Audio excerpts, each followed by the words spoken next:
From the home screen of the interactive panel, select Settings and System Update to install the newest firmware version of the Boxlight ProColor 3.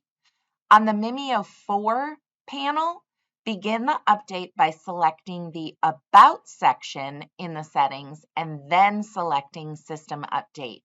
From there, select Install Now.